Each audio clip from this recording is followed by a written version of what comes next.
Rápidamente vamos a ver esclerosis lateral amiotrófica. Esto lo vimos de forma súper extensa en el video anterior. Ahorita nada más va a ser como un resumen, como una versión corta. Entonces, esclerosis lateral amiotrófica se presenta más en hombres que en mujeres. Y generalmente de 40 a 80 años. Etiología, esto es idiopático, pero hay veces en donde sea porque el paciente tiene una deficiencia de la enzima superóxido dismutasa. Ahora rápidamente recordemos que la enzima superóxido dismutasa lo que hace es que convierte al superóxido en peróxido de hidrógeno o agua oxigenada, que es lo mismo. Entonces, si no tenemos esa enzima, aumenta la concentración del superóxido y este es un radical libre y entonces tenemos daño por radicales libres. Ahora, ¿en dónde va a estar el daño? El daño va a estar en las astas anteriores de la médula espinal. Aquí está la vista lateral del sistema nervioso central. Aquí está el lóbulo frontal, parietal, occipital, temporal. Aquí está el cerebelo, aquí está el puente. Esto es el tallo cerebral y esto es la médula espinal. Hacemos un corte y aquí está un corte de la médula espinal. Aquí también tenemos un corte a nivel del bulbo raquídeo, un corte a nivel del puente y un corte coronal del sistema nervioso central. Entonces vamos a tener involucramiento de las astas anteriores. Aquí están las astas anteriores, lo que va a hacer que el paciente se presente con síntomas de motoneurona superior y síntomas de motoneurona inferior. Porque rápidamente recordemos la vía córtico-espinal, en donde la motoneurona superior está en el giro prerolándico, su cuerpo, que está en el lóbulo frontal. Sus axones bajan por la cápsula interna, a nivel del bulbo raquídeo se cruzan al lado opuesto y descienden y llegan a las astas anteriores y ahí hacen sinapsis con la motoneurona inferior. Y sale el axón de la motoneurona inferior por la raíz anterior y finalmente va a inervar a los músculos. Entonces, aquí está el axón de la motoneurona superior y el cuerpo de la motoneurona inferior. El daño lo vamos a tener aquí. Entonces le estamos pegando o estamos dañando a la motoneurona superior y a la motoneurona inferior. Entonces vamos a tener síntomas de la motoneurona superior, es aumento de los reflejos, parálisis espástica y signo de Babinski positivo. Datos de motoneurona inferior es lo contrario, hiporreflexia, parálisis flácida, fasciculaciones y atrofia de los músculos. Generalmente esta va a involucrar a las extremidades tanto superiores como inferiores. También tenemos involucramiento del diafragma. Esto es daño a la vía córtico-espinal, tanto motoneurona superior como motoneurona inferior. Pero no solo eso, también vamos a tener daño a la vía córtico-vulvar. Que ya en videos anteriores vimos la vía córtico-vulvar, que básicamente son los nervios que inervan los músculos motores que inervan los músculos de la cara y va a ser una inervación motora. Entonces aquí está lo que sería la motoneurona superior correspondiente, baja por la cápsula interna y dependiendo de qué nervio estamos hablando, si estamos hablando por ejemplo del 5, podemos hacer sinapsis en el puente. Si estamos hablando por ejemplo del nervio 12, hace sinapsis en el bulbo raquídeo. El sitio donde hacen sinapsis es una zona que se llama el núcleo motor de lo que finalmente va a ser el nervio 5 o por ejemplo el nervio 7 o el nervio 12, por ejemplo. El núcleo motor del nervio correspondiente, o sea el nervio que finalmente va a salir de aquí, y también en otra zona que se llama la formación reticular asociada o formación reticular cercana. Ahí hacemos sinapsis ¿con qué? Con lo que sería la motoneurona inferior.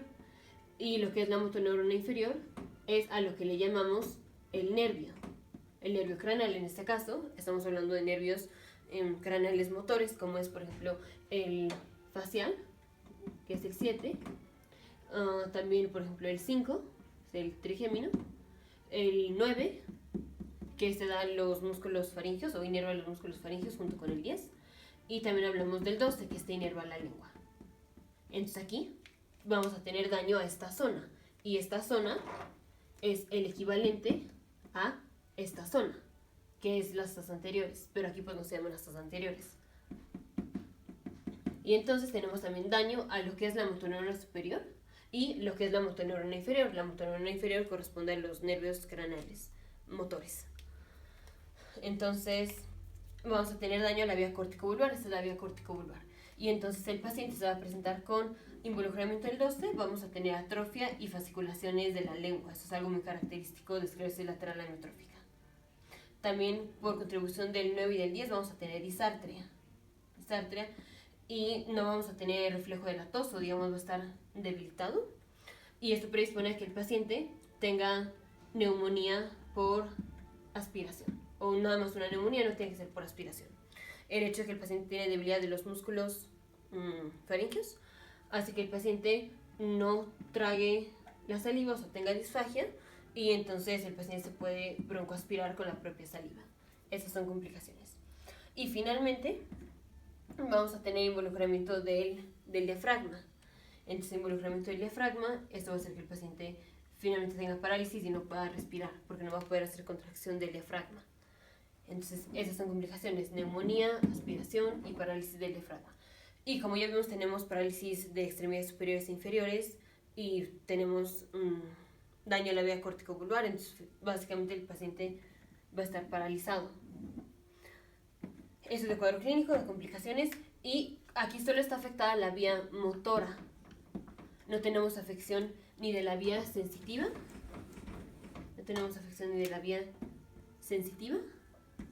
ni del sistema nervioso autónomo. Entonces no tenemos trastornos de la sensibilidad, no hay disfunción sexual, no hay disfunción de los esfínteres, o sea, no hay incontinencia. O sea, sí hay buen control de los esfínteres, esfínter urinario y el anal. Y no hay trastornos cognitivos, o sea, no se pierde la memoria. La memoria y el nivel intelectual y todo eso está normal. Diagnóstico diferencial, eso se puede confundir con la enfermedad de Wernicke-Hoffmann, que es daño a la motoneurona inferior, pero en niños. Y el otro diagnóstico diferencial es la espondilosis cervical con mielopatía compresiva. Esos son diagnósticos diferenciales. El diagnóstico lo vamos a hacer con electromiografía. Es el diagnóstico más acertado, en donde vamos a encontrar como despolarizaciones espontáneas. Despolarizaciones son contracciones del músculo espontáneas, que esto es porque tenemos denervación, que eso se le llama como fibrilación.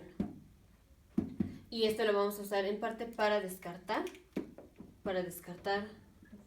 otras patologías que, bueno, no para descartar otras patologías, para descartar patologías que tienen que ver con desmielinización. También a veces se encuentra elevada la creatinina fosfoquinasa y hacemos una resonancia magnética o una tomografía computarizada para descartar que el paciente tenga, por ejemplo, la espondilosis cervical con mielopatía compresiva. Entonces, esto es de diagnóstico. Y, o sea, claramente, cuando el paciente tiene la disartria, eso es que ya tenemos involucramiento de los pares craneales. Y los pares craneales, pues están o salen por arriba del tallo cerebral. Y el tallo cerebral se encuentra, si pusiéramos el cráneo, aquí es el foramen magnum. Entonces, el hecho de que el paciente venga con disartria nos habla de que ya tenemos patología que nos está involucrando pares craneales, o sea, por arriba del foramen magnum. Abajo del foramen magnum ya tenemos la médula espinal. Daño a la médula espinal puede ser por espondilosis cervical con mielopatía por compresión, pero no tendremos involucramiento de los pares craneales y por eso descartamos esta, pero pues es diagnóstico diferencial. Y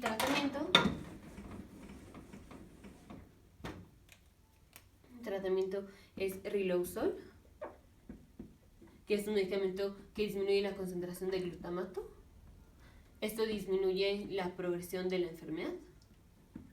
El otro medicamento que damos son antioxidantes, como es edarabona. El otro medicamento que damos es para tratar la espasticidad, que ya vimos que se va a dar por daño a la motoneurona superior. Y damos baclofen, que es un agonista de los receptores GABA tipo B. GABA es un neurotransmisor inhibitorio, que es lo que queremos en un paciente que tiene espasticidad. Y el otro que damos es tisanida, que es un agonista de los receptores alfa-2 adrenérgicos. Recordemos que los alfa-2 son inhibitorios, que es lo que queremos en un paciente que tiene espasticidad. El glutamato es un neurotransmisor excitatorio y por lo que queremos es disminuir la excitación. Y lo otro es, se me pasó, los pacientes que tienen esclerosis lateral amiotrófica generalmente vienen con flexión de la cabeza. Flexión de la cabeza. Porque vamos a tener debilidad, pues básicamente de todos los músculos. Entonces, debilidad de los músculos extensores de la cabeza hacen que el paciente tenga flexión de la cabeza. ¿Y qué otra cosa? Los pacientes muchas veces pueden empezar con la sintomatología corticovulvar, o sea, de la cara y no tanto de las extremidades, pero generalmente empiezan con la debilidad o los trastornos de las extremidades. Y ya vemos que tienen fasciculaciones. Ahora muchas veces los estudiantes de medicina o así nos asustamos si vemos que tenemos fasciculaciones, porque sabemos que las fasciculaciones se presentan en la esclerosis lateral amiotrófica. Pero las fasciculaciones son bastante comunes y son idiopáticas y no tienen pues mayor relevancia. Y son muy comunes en el ojo, que sentimos como que el ojo nos hace así. No es cuando sentimos el pulso, eso es otra cosa, pero sentimos que el ojo nos hace como así. Estas son fasciculaciones en los ojos y no tienen mayor relevancia. Nada más hacer como el comentario de que no por tener fasciculaciones vamos a tener esto. Nos vemos en el siguiente video de futuros médicos, científicos e ingenieros.